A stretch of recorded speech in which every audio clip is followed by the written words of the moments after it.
When I was in grade 10, we had a new English teacher at school. His name was Mr. Scott. He was young and very handsome. Mr. Scott had dark hair and kind brown eyes. He was only 24 years old. All the girls in our school liked him. During breaks, they often walked past his classroom just to see him. Mr. Scott was very polite and friendly. The other teachers liked him too. Some young teachers always tried to talk to him, but he stayed professional and focused on teaching. I also liked Mr. Scott. I thought he was the best teacher in the world. I never missed his classes and always did my homework. But I was a shy girl. My classmates often joked with him and asked silly questions, but I couldn't do that.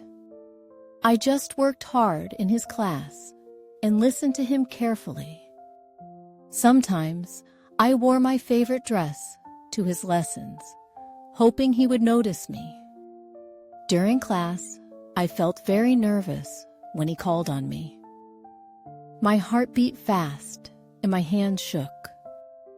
But I always answered his questions because I wanted to impress him. Mr. Scott always gave me good grades. He often smiled and said, "Good job, Emma." Hearing this made me happy. The whole year, I couldn't stop thinking about him. I even dreamed about him at night. One day, I found out where he lived. His house was near my neighborhood.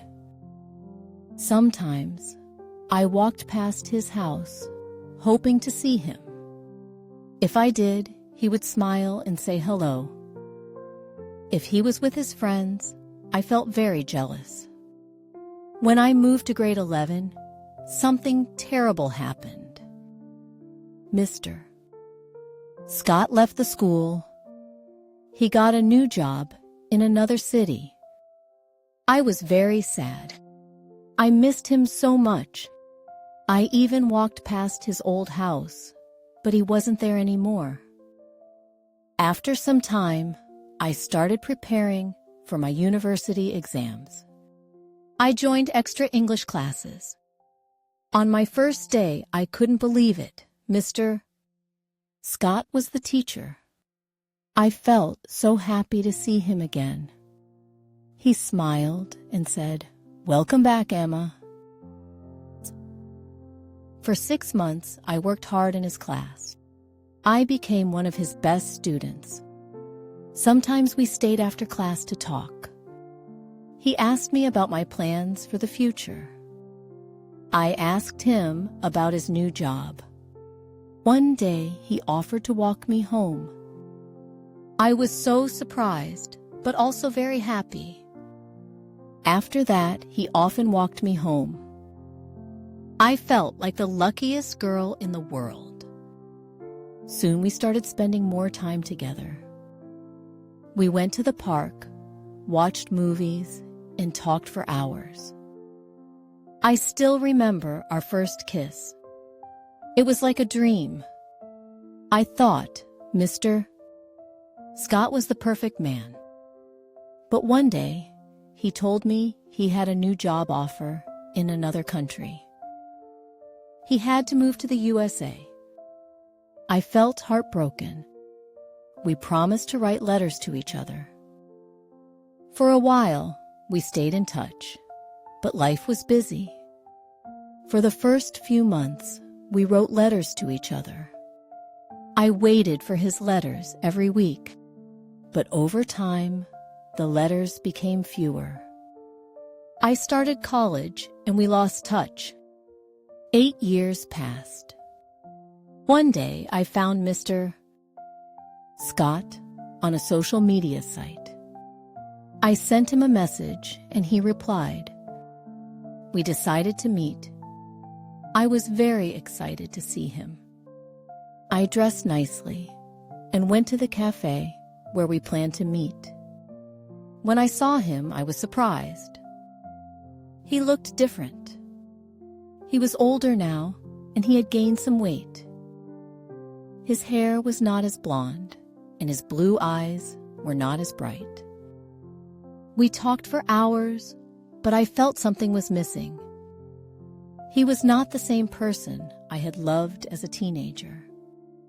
After the meeting, I thought about Mr. Scott.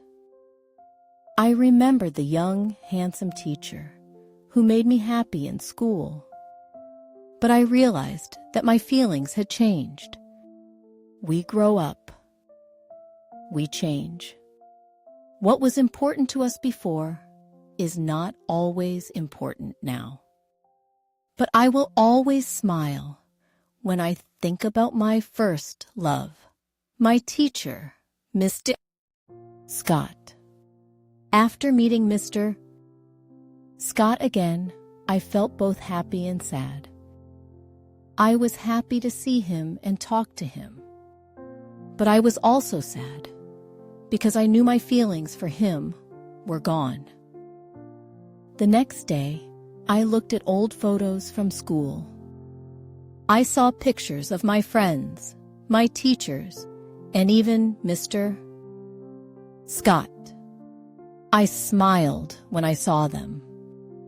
I thought those were beautiful days. But now my life was different. I was a grown woman. I had a job, new friends, and new dreams. 1 week later, I received a message from Mr. Scott. He said, "It was nice meeting you. I hope we can stay friends." I replied, "Thank you, Mr. Scott. It was nice seeing you too. I wish you all the best." We talked a little more, but I knew it was time to move on. One evening, I walked in the park near my house. It started to rain, and I remembered the time Mr. Scott walked me home in the rain. I smiled. I thought life is like rain. Sometimes it feels cold and sad, but it also helps new flowers grow. I still remember Mr. Scott sometimes, but now I feel happy when I think about him. He was a part of my story, but he was not the end of it. Life is full of surprises. It brings new people and new dreams into our lives.